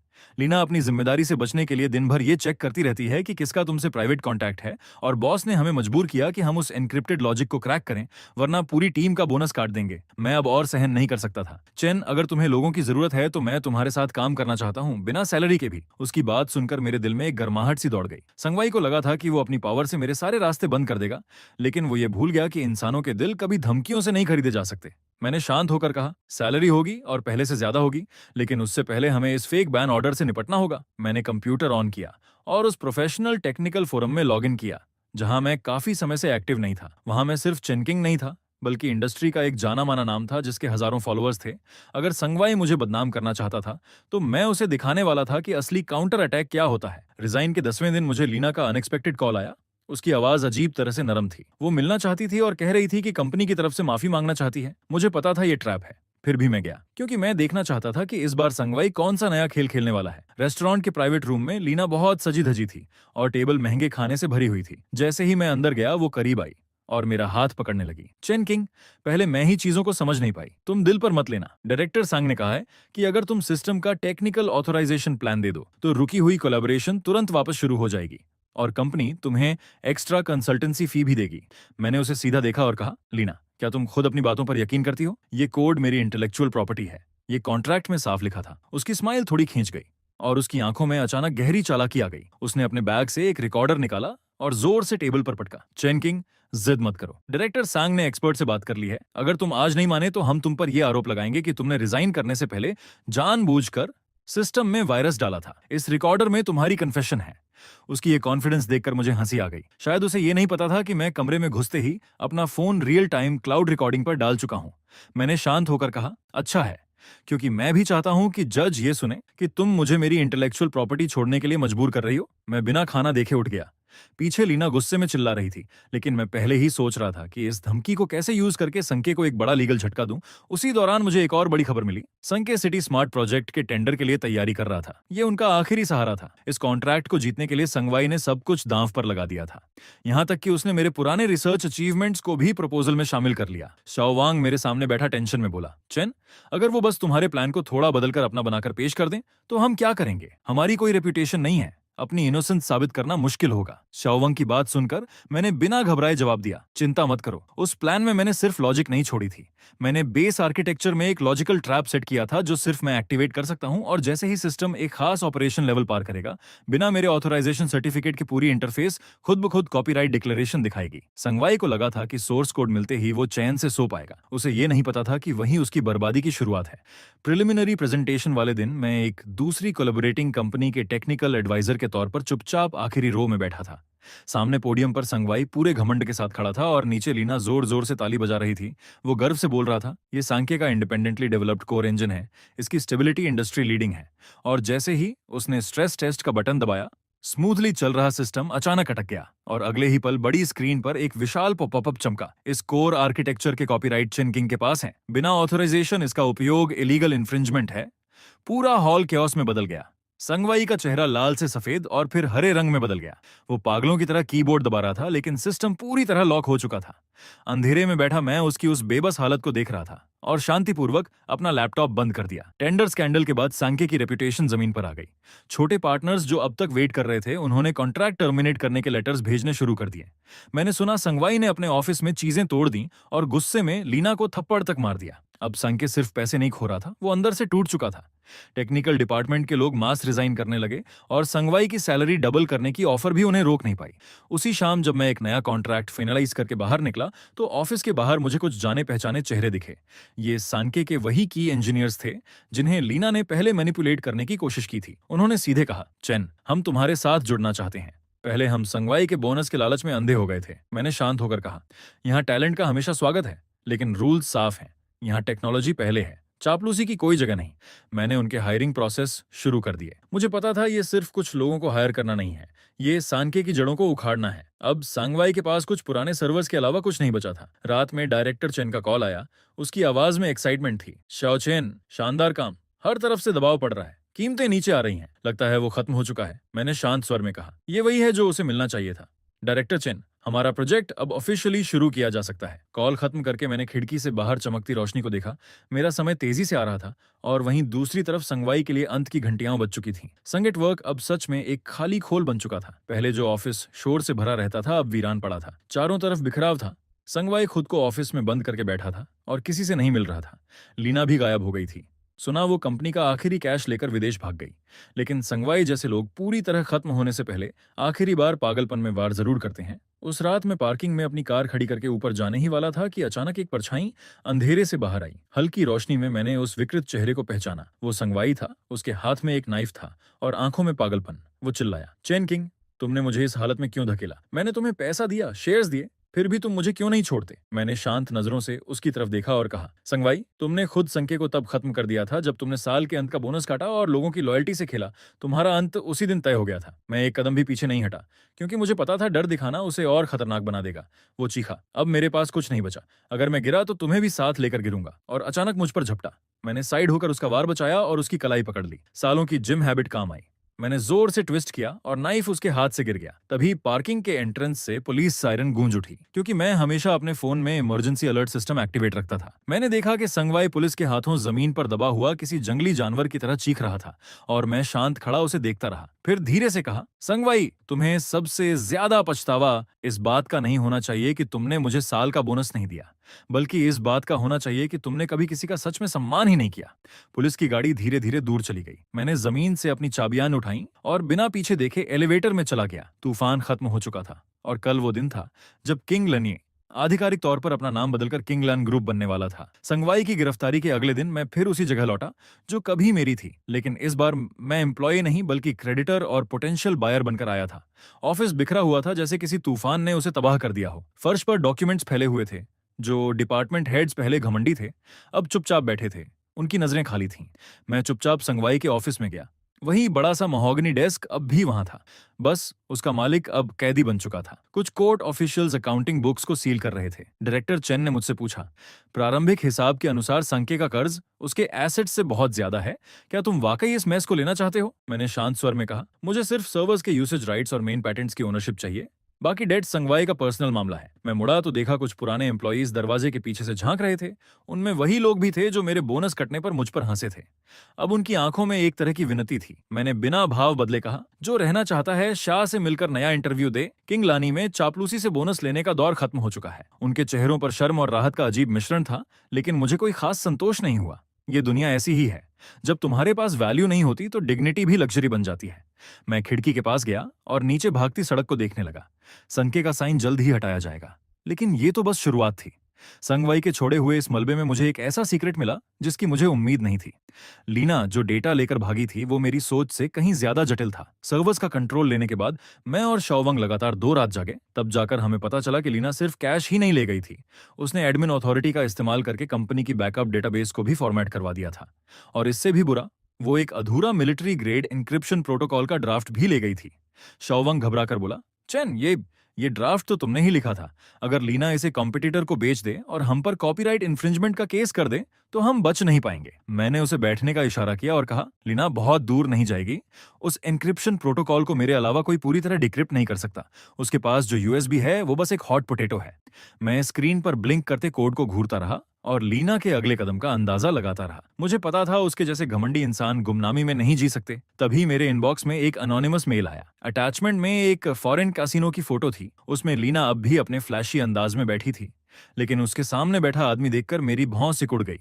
वो डायरेक्टर साओ था, इंडस्ट्री का कुख्यात डेटा ब्रोकर जो कमर्शियल सीक्रेट की खरीद फरोख्त से पैसा बनाता था। मैं समझ गया कि लीना को बायर मिल चुका है।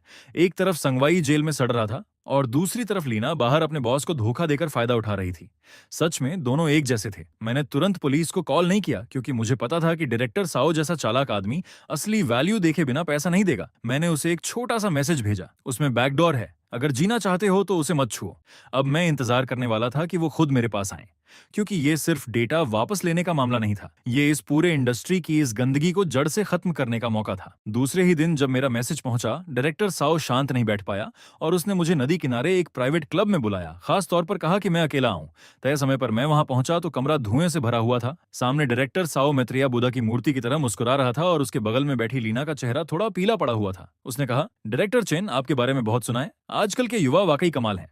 संगवाई जैसा चालाक आदमी भी आपसे हार गया। मैंने सीधे कहा, डायरेक्टर साओ, सीधी बात करता हूं, मैं चेन किंग हूं और जो लीना के हाथ में है वो निगल नहीं पाएगी। लीना तुरंत खड़ी हो गई। डर और गुस्से से उसकी आवाज तेज हो गई। चेन किंग, यहाँ रहस्य मत बनाओ। डायरेक्टर साओ ने एक्सपर्ट से चेक करवाया है, ये प्लान थोड़े बदलाव के साथ मार्केट में आ सकता है, तब खाली हाथ तुम रह जाओगे। मैंने हल्की हंसी के साथ कहा, एक्सपर्ट, उन थर्ड रेट प्रोग्रामर्स की बात कर रही हो जो कंकरेंट मल्टी प्रोसेसिंग तक नहीं समझते? डायरेक्टर साओ, अभी इसी वक्त उस प्रोटोकॉल का तीसरा मॉड्यूल रन करके देख लीजिए। अगर आपका सर्वर नहीं जला तो कहना। डायरेक्टर साओ का चेहरा तुरंत बदल गया। वो शक करने वाला आदमी था। उसने तुरंत अपने आदमी को लैपटॉप खोलने का इशारा किया। जैसे ही प्रोग्राम रन हुआ, स्क्रीन पर सर्वर रूम की वार्निंग लाइट्स तेजी से ब्लिंक करने लगीं। वो घबरा कर बोला, ये क्या हो रहा है? इसे तुरंत बंद करो। मैंने शांत होकर कहा, ये लॉजिकल लॉक है। मेरी डायनामिक ऑथोराइजेशन के बिना कोई भी forced access self destruct trigger कर देगा। लीना वहीं कुर्सी पर ढह गई। उसकी आंखों में खालीपन था। उसका आखिरी ट्रम्प कार्ड मेरे सामने कागज की तरह कमजोर साबित हो चुका था और डायरेक्टर साओ जैसा बिजनेसमैन तुरंत समझ गया कि उसे क्या करना है। उसने जोरदार थप्पड़ लीना के चेहरे पर मारा। उसका आधा चेहरा तुरंत सूज गया। वो अपना चेहरा पकड़कर चुप बैठ गई। आंखों में निराशा भरी हुई थी। डायरेक्टर साओ ठंडी आवाज में बोला, डायरेक्टर चेन, ये सब गलतफहमी है। मुझे इसने धोखा दिया। कहा ये उसका क्रिएशन है। मैंने बिना भाव बदले कहा, मुझे बस वो वापस चाहिए। बाकी इंसान का फैसला कानून करेगा। वैसे सुना है आप हाल में स्मार्ट सिटी फेज 2 के बिडिंग डॉक्यूमेंट्स के बारे में पूछताछ कर रहे थे। मेरी बात सुनते ही उसके माथे पर पसीना आ गया। वो तुरंत बोला, नहीं, अब नहीं पूछूंगा। डायरेक्टर चेन के रहते हम जैसी छोटी कंपनी हिम्मत नहीं करेगी। मैंने यूएसबी वापस लिया और उसी के सामने इकोनॉमिक इन्वेस्टिगेशन टीम को कॉल किया। जैसे ही लीना ने पुलिस सायरन सुनी, उसका शरीर ढीला पड़ गया और वो जमीन पर गिर गई। वो मेरे पैंट पकड़कर गिड़गिड़ाने लगी, लेकिन मैंने ठंडेपन से उसे किनारे कर दिया। लीना, जब तुमने कंपनी का कोर डेटा चुराने का फैसला लिया था, तभी तुम्हें यह अंजाम समझ लेना चाहिए था। उसे पुलिस गाड़ी में ले जाते हुए देखकर मेरे दिल का आखिरी बोझ भी खत्म हो गया, लेकिन मुझे पता था ये अंत नहीं है। डायरेक्टर साओ पीछे हट गया था, लेकिन उसके पीछे की कैपिटल फोर्सेस इतनी आसानी से मुझे बढ़ने नहीं देंगी। कंपनी जाते वक्त डायरेक्टर चेन का कॉल आया। उसकी आवाज में चिंता थी। Shao Chen, industry leader Tianxing group हमारे पार्टनर्स से लगातार कांटेक्ट कर रहा है। लगता है वो हमें एक्वायर करना चाहते हैं। लीना और साओ से निपटते ही मुझे सांस लेने का मौका भी नहीं मिला था कि तियनशिंग का एक्विजिशन लेटर मेरे डेस्क पर आ चुका था। तियनशिंग वो लोग हैं जो कैपिटल से रास्ता बनाते हैं। जो झुकता है वो जीता है, जो टकराता है वो मिटता है। मेरे सामने उनकी इन्वेस्टमेंट डायरेक्टर बैठी थी, तेज नजरों वाली एक महिला। उसने कहा, मिस्टर चेन, 200 मिलियन कैश और तियनशिंग के 3% स्टॉक ऑप्शंस। ये प्राइस आपके और आपकी टीम के लिए फाइनेंशियल फ्रीडम है। ऑफर वाकई टेम्पटिंग था, लेकिन मैंने शांत होकर उसकी आंखों में देखते हुए कहा, और अगर मैं मना कर दूं तो? डायरेक्टर ने अपने चश्मे को ठीक किया और उसकी आवाज में हल्की सी धमकी घुल गई। अगर आप मना करते हैं तो तियनशिंग पूरे इंडस्ट्री की रिसोर्स इंटीग्रेशन शुरू कर देगा। तब आपकी अपस्ट्रीम और डाउनस्ट्रीम सप्लाई चेन दोनों एक बड़ी ताकत के दबाव में आ जाएंगी। मिस्टर चेन, किसी काल्पनिक आइडियल के लिए अपना फ्यूचर बर्बाद मत कीजिए।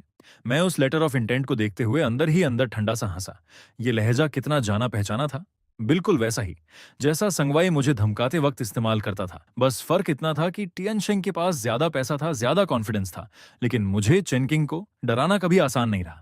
मैंने शांत आवाज में कहा, फ्यूचर कोई देता नहीं है, उसे खुद बनाना पड़ता है। अपने बॉस से कहिए, किंग लान टेक्नोलॉजी बिकाऊ नहीं है, मिलना है तो कोर्ट में या मार्केट में मिलेंगे। वो गुस्से में उठी और उसके हील्स की आवाज कमरे में गूंजती हुई बाहर चली गई। उसके जाते ही शाओ वांग थोड़ा परेशान होकर अंदर आया। मैंने बिना कुछ बोले कंप्यूटर खोला और उसे वो सेकंड जनरेशन क्लाउड इंजन दिखाया जिस पर मैं महीनों से सीक्रेटली काम कर रहा था। मैंने कहा, यह खास तौर पर तियनशिंग की एग्जिस्टिंग टेक्निकल वल्नरेबिलिटीज को टारगेट करने के लिए बनाया है।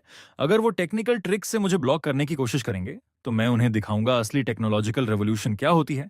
लेकिन तियनशिंग का जवाब मेरी उम्मीद से भी तेज और ज्यादा निर्दयी था। रात के 11 से आओ के 11 बजे भी मेरे ऑफिस की लाइट जल रही थी। तभी शाओवांग दरवाजा खोलकर अंदर आया। उसके हाथ में फ्रेश प्रिंटेड फैक्सेस थे और चेहरा कागज की तरह सफेद। चैन, हम मुसीबत में हैं, उसने कहा। तीनों सर्वर सप्लायर्स जिन्होंने हमारे साथ लॉन्ग टर्म कॉन्ट्रैक्ट साइन किया था, उन्होंने अचानक नोटिस भेज दिया है कि प्रोडक्शन एडजस्टमेंट की वजह से वो हमारे ऑर्डर्स को इंडेफिनेटली पोस्टपोन कर रहे हैं। मैंने धीरे से दोहराया, इंडेफिनेटली पोस्टपोन यानी सीधा सप्लाई कट। शाओवांग बोला, लगता है तियनशिंग हमें हार्डवेयर साइड से चोक करना चाहता है। मैं खिड़की के पास गया और नीचे खाली सड़क को देखने लगा, और उसने आगे बताया, उन्होंने क्लाउड सर्विस प्लेटफॉर्म से भी बात कर ली है। हमारे प्रोडक्ट्स को ऐप स्टोर से हटाने की कोशिश कर रहे हैं। वो किंग लान को एक आइसोलेटेड आइलैंड बनाना चाहते हैं। टेक्नोलॉजी हमारे पास हो लेकिन हम उसे इंप्लीमेंट ही ना कर सकें, मैंने शांत स्वर में कहा। डायरेक्टर सैंग काफी तेज खेल रहा है। फिर मैंने फैसला लिया, शाओवांग, सबको इन्फॉर्म करो कि कल से वर्क फ्रॉम होम शुरू होगा। सारे टेस्ट सर्वर्स इंटरनल नेटवर्क पर शिफ्ट कर दो। मैंने कंप्यूटर खोला और उन सप्लायर्स की लिस्ट देखी जिन्होंने हमें धोखा दिया था, लेकिन मुझे गुस्सा नहीं आया, बल्कि एक शिकारी जैसी शांति महसूस हुई जो अपने शिकार को जाल में फंसते देख रहा हो। मैंने धीरे से कहा, उन्हें लगता है कैपिटल से सप्लाई चेन कंट्रोल कर लेंगे, लेकिन वो भूल रहे हैं कि इस डेटा ड्रिवन एरा में हार्डवेयर सिर्फ एक व्हीकल है। शाओवांग ने घबराकर पूछा, लेकिन बिना सर्वर्स के हमारा second gen engine online testing में नहीं जा पाएगा। मैंने उसकी तरफ देखा और हल्की मुस्कान के साथ कहा, किसने कहा कि हमें उनके सर्वर्स ही इस्तेमाल करने हैं? अगर वो गंदा खेल खेलना चाहते हैं तो मैं भी तैयार हूं। 3 साल पहले मैंने वर्स्ट केस सिनेरियो के लिए एक प्रोटोटाइप टेक्नोलॉजी डेवलप करके छुपा कर रखी थी। तियनशिंग को लगता है पानी काट देंगे तो मैं प्यास से मर जाऊंगा, लेकिन उन्हें नहीं पता कि मैंने जमीन के नीचे पहले से एक कुआं खोद रखा है। तियनशिंग के टोटल ब्लॉकेड के बीच पूरी इंडस्ट्री बस इंतजार कर रही थी कि मैं गिरूं और वो हंसें। लेकिन अगली सुबह मैं सीधे वॉशिंग ग्रुप में डायरेक्टर चेन के ऑफिस पहुंच गया। वो खिड़की के पास खड़े थे और उनके डेस्क पर तियनशिंग का कोऑपरेशन प्रपोजल रखा था। उन्होंने भौं सिकोड़ते हुए मेरी तरफ देखा और कहा, शाओ चेन, कल तियनशिंग के लोग मुझसे मिलने आए थे। डायरेक्टर चेन ने गहरी आवाज में कहा, तियनशिंग ने प्रॉमिस किया है कि अगर वॉशिंग किंगलैंड के साथ कोऑपरेशन खत्म कर दे तो अगले 5 सालों तक उनकी इंफ्रास्ट्रक्चर मेंटेनेंस फीस आधी कर दी जाएंगी। मैंने शांत लेकिन सीधी बात रखी, डायरेक्टर चेन, तियनशिंग का पैसा लेना आसान है, लेकिन उनकी जंजीरें उससे भी आसान होती हैं।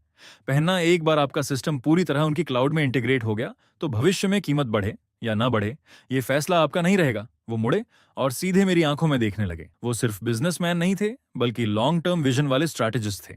उनके सामने सवाल था, अभी का छोटा फायदा या भविष्य का बड़ा कंट्रोल? उन्होंने पूछा। सच बताओ चेन, तियनशिंग ने तुम्हारा हार्डवेयर सप्लाई काट दिया है, तुम उनके खिलाफ कैसे खड़े होगे? मैंने बिना हिचक जवाब दिया, मुझे उनका हार्डवेयर नहीं चाहिए। वॉशिंग के देश भर में 3,000 से ज्यादा ब्रांचेस हैं। हर ब्रांच में आइडल कंप्यूटिंग रिसोर्सेज पड़े हैं। मुझे बस आपकी परमिशन चाहिए।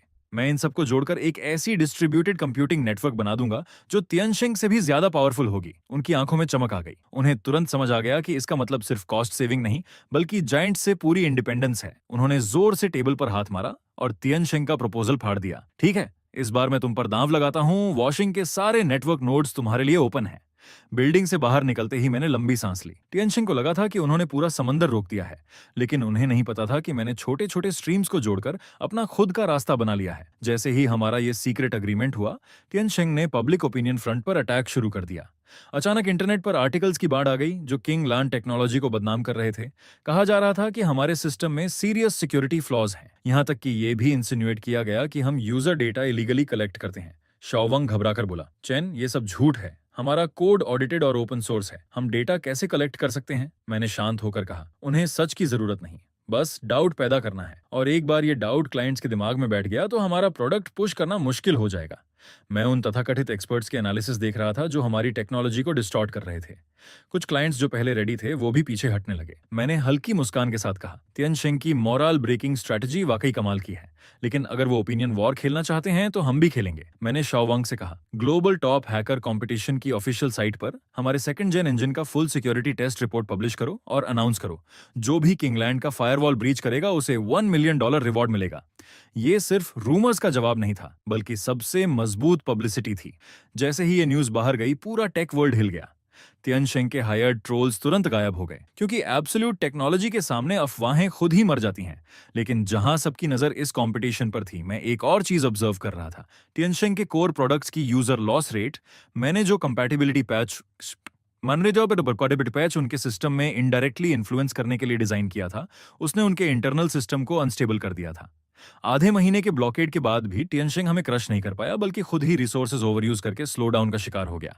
मेरे एक पुराने दोस्त ने, जो तियनशिंग के अंदर था, मैसेज भेजा, यहाँ इन्वेस्टमेंट डायरेक्टर और टेक्निकल डायरेक्टर रोज लड़ रहे हैं। एक छोटी कंपनी को दबाने के लिए हमने इतना रिसोर्स झोंक दिया, और अब देखो, वॉशिंग न सिर्फ गया नहीं, बल्कि कई बड़े क्लाइंट्स को भी साथ ले गया। और इसका दोष टेक्निकल डिपार्टमेंट पर डाला जा रहा है। एक छोटी सी कंपनी की कंप्यूटिंग नेटवर्क तक ब्लॉक नहीं कर पाए और ऊपर से बजट मांग रहे हैं।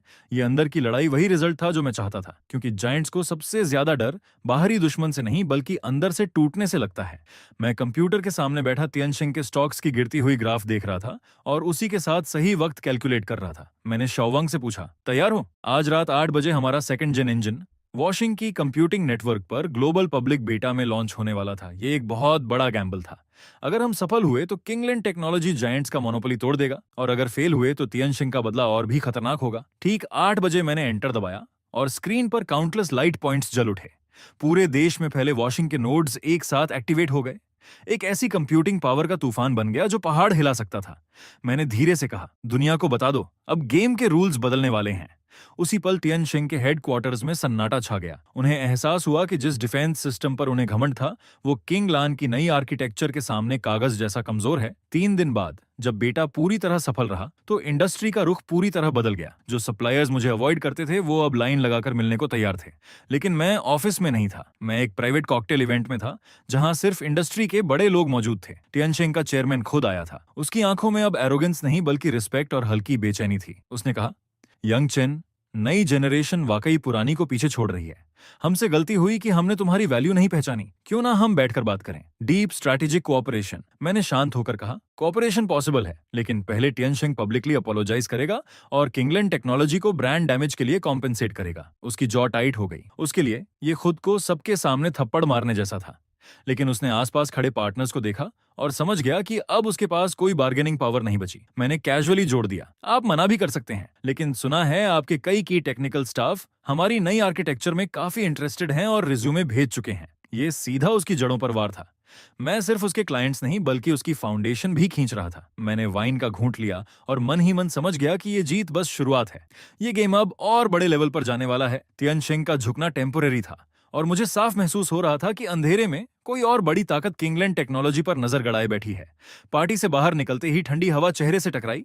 तभी मेरे फोन पर एक अननोन नंबर से मैसेज आया, अपनी पीठ का ख्याल रखना। मैंने कुछ देर तक उस मैसेज को देखा। यह नंबर मल्टीपल वर्चुअल रिलेज से गुजरा था। ट्रेस करना नामुमकिन था। मैं खिड़की के पास गया, भारी पर्दे हटाए और नीचे गुजरती गाड़ियों की लाइट्स को देखता रहा। पहली बार मुझे लगा कि इस बिजनेस वॉर की गहराइयों में कोई अज्ञात निगाहें मुझे देख रही हैं। मैंने ये बात शाओवांग को नहीं बताई, उसे परेशान नहीं करना चाहता था, लेकिन मैंने तुरंत कंप्यूटर खोला और पिछले 3 सालों के टियनशिंग ग्रुप के शेयर होल्डिंग रिकॉर्ड्स निकाल ली। सरफेस पर वो एक जायंट था, लेकिन अंदर उसकी कैपिटल स्ट्रक्चर बेहद कॉम्प्लेक्स थी। कई फॉरेन इन्वेस्टमेंट फंड्स की परछाइयां बार बार दिख रही थीं। तब मुझे समझ आया, संगवाई, लीना, डायरेक्टर साओ, ये सब सिर्फ मोहरे थे। तियानशिंग मुझे सिर्फ मार्केट शेयर के लिए नहीं निगलना चाहता था, इसके पीछे कुछ और गहरा खेल चल रहा था। और जैसे ही मैं इन विचारों में डूबा हुआ था, अचानक मेरे इनबॉक्स में एक अलर्ट चमका। वो अलर्ट मेरे सेकंड जेन इंजन के बैकएंड से आया था। कोई एक ऐसा प्रोटोकॉल इस्तेमाल कर रहा था जिसे मैंने पहले कभी नहीं देखा था, और वो वॉशिंग नेटवर्क के नोड्स से लार्ज स्केल ऑपरेशनल डेटा निकालने की कोशिश कर रहा था। मैंने तुरंत कीबोर्ड पर तेजी से काम करना शुरू किया और सिस्टम में कई लेयर्स के डायनामिक फायरवॉल्स ऐड कर दिए। ये तियानशिंग का तरीका नहीं था, ये किसी प्रोफेशनल फॉरेन टीम जैसा लग रहा था। उसी पल मुझे समझ आ गया कि मेरी एंट्री ने सिर्फ तियानशिंग को नहीं, बल्कि इस इंडस्ट्री के पीछे छिपे असली फाइनेंशियल शार्क्स को भी जगा दिया है। और वो वार्निंग मैसेज मजाक नहीं था, बल्कि एक देर से आया हुआ इशारा था।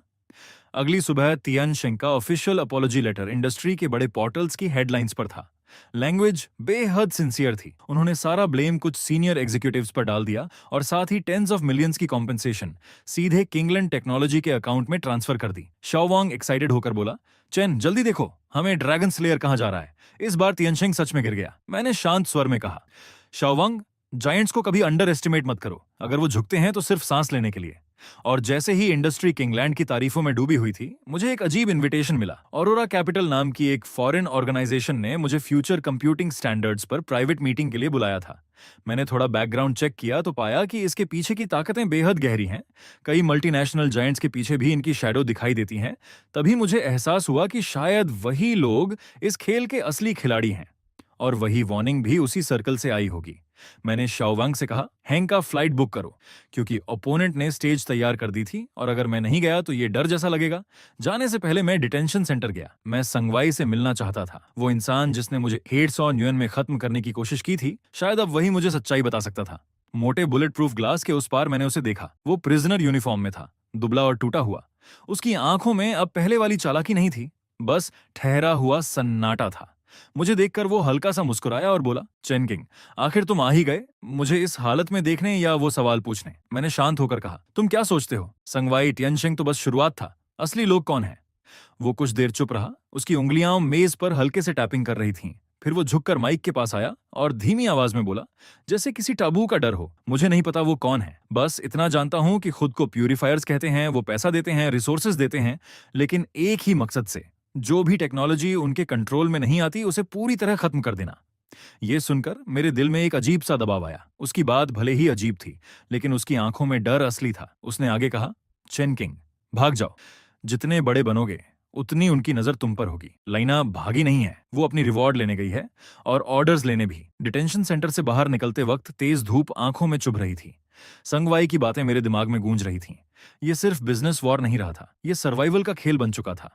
जयचंग की हवा में समुद्र की नमी थी जब मैं ऑरोरा कैपिटल की प्राइवेट मीटिंग के लिए उस होटल के टॉप फ्लोर पर पहुंचा। वहां सिर्फ कुछ ही लोग थे। जैसे ही मैं अंदर गया, सबकी नजरें मुझ पर टिक गईं।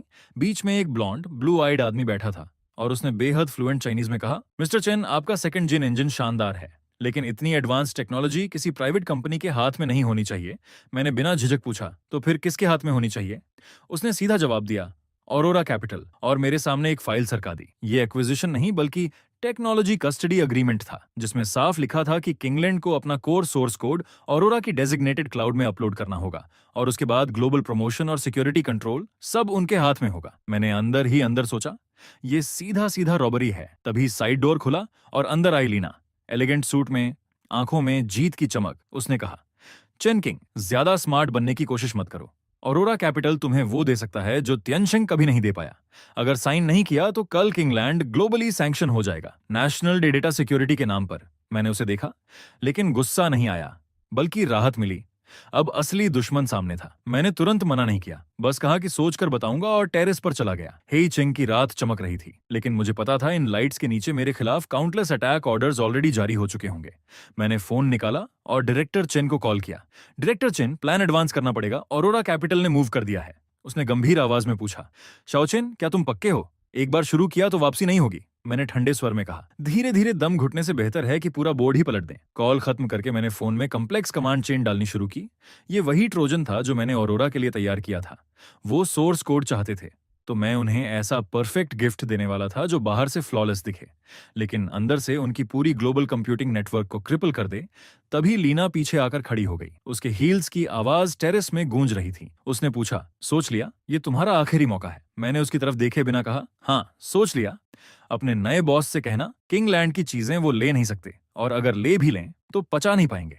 मैंने अग्रीमेंट को उसके सामने टुकड़ों में फाड़ा और हवा में उछाल दिया। उसके चेहरे का रंग तुरंत बदल गया, और मुझे पता था असली तूफान अगली सुबह आएगा। और वैसा ही हुआ। सुबह होने से पहले ही दुनिया भर के ऐप स्टोर्स ने एक साथ किंगलैंड के प्रोडक्ट्स हटा दिए। वजह बताई गई, डेटा सिक्योरिटी रिस्क। ऑफिस के फोन्स लगातार बज रहे थे। जो पार्टनर्स पहले हेजिटेंट थे, अब डर के मारे कॉन्ट्रैक्ट्स टर्मिनेट करने लगे। शाओवांग घबराकर बोला, चेन, ओवरसीज सर्वर्स डिस्कनेक्ट हो गए हैं। हमारा इंजन स्पाईवेयर बताया जा रहा है। पूरी दुनिया हमें बॉयकॉट कर रही है। मैंने शांत होकर कहा, पैनिक मत करो। जितना ऊंचा उछलेंगे उतनी जोर से गिरेंगे।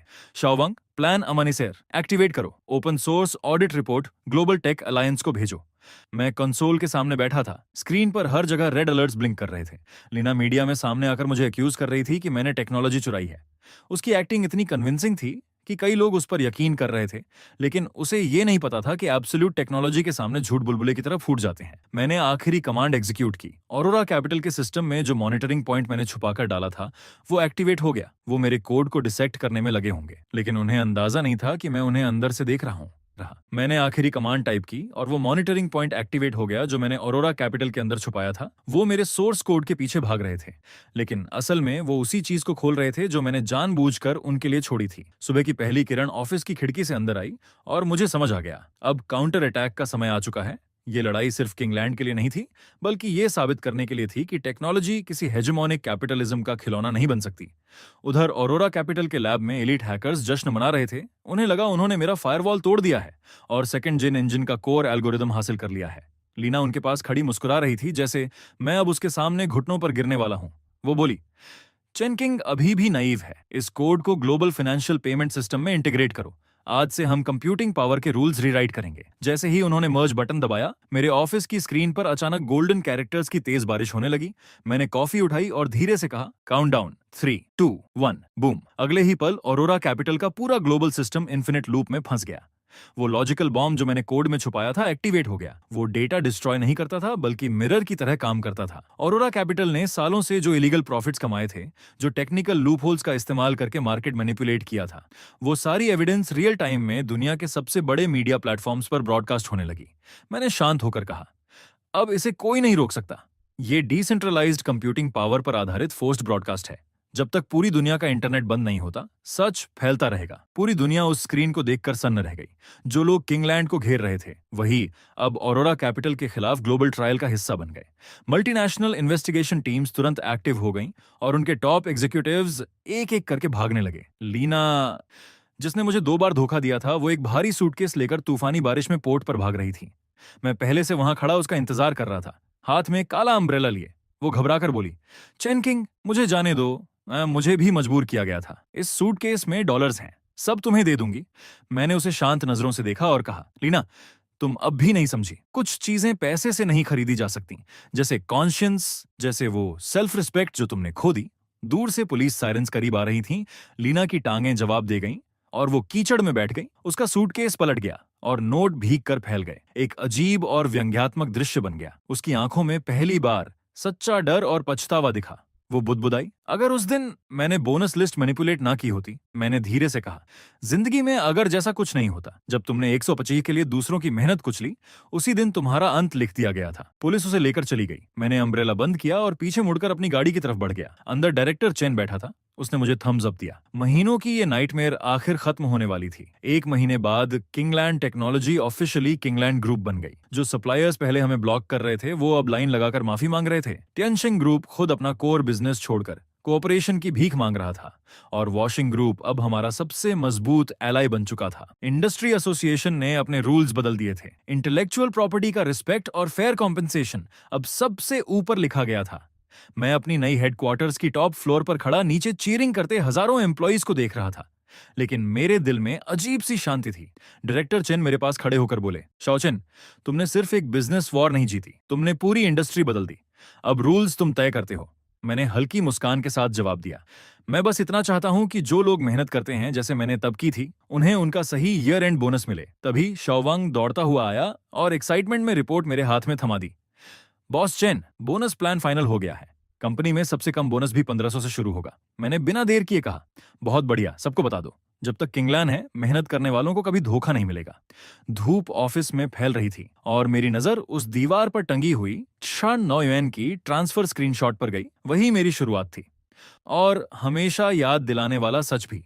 कहानी के अंत में मैं फिर उसी जगह लौटा जहां सब शुरू हुआ था। वही होटल, वही प्राइवेट हॉल, यहां तक कि खाने के डिशेस भी लगभग वही थे। फर्क सिर्फ इतना था कि इस बार मेन सीट पर मैं बैठा था और मेरे चारों तरफ इंडस्ट्री के सबसे बड़े लोग बैठे थे। डिनर के दौरान सब खुलकर बातें कर रहे थे। अब कोई ऑकवर्ड साइलेंस नहीं था। डायरेक्टर चेन ने ग्लास उठाया, चेहरा शराब से लाल हो गया था और बोले, चेन किंग, अगले साल का कंप्यूटिंग सेंटर प्रोजेक्ट पूरी तरह तुम पर डिपेंड करता है। मैंने कॉन्फिडेंटली कहा, चिंता मत कीजिए, जब तक मैं हूं, आपके काम मेरे काम है। कुछ राउंड्स के बाद मैं बहाना बनाकर टेरेस पर चला गया। रात की ठंडी हवा और शहर की चमकती नियॉन लाइट्स मेरे सामने थीं। मैंने फोन निकाला और वो पुराना WCAT ग्रुप खोला, जो कभी मेरे लिए बैटलफील्ड था। अब उसमें लीना या संगवाई नहीं थे, बल्कि नए एनर्जेटिक लोग थे जो नए साल के टेक्निकल प्लान्स पर डिस्कस कर रहे थे। मैंने फोन बंद किया और गहरी सांस ली। एक वक्त था जब मैं 1800 युएन के बोनस पर चुप था और आज मैं उस इंडस्ट्री का पल्स कंट्रोल कर रहा था। मैं मुड़ा और बैंक्वेट हॉल की तरफ वापस चला। जैसे ही मैंने दरवाजा खोला, तेज रोशनी मेरे चेहरे पर पड़ी और अंदर से जोरदार तालियों की आवाज गूंज उठी। और बस ऐसे ही मेरी कहानी यहाँ खत्म होती है।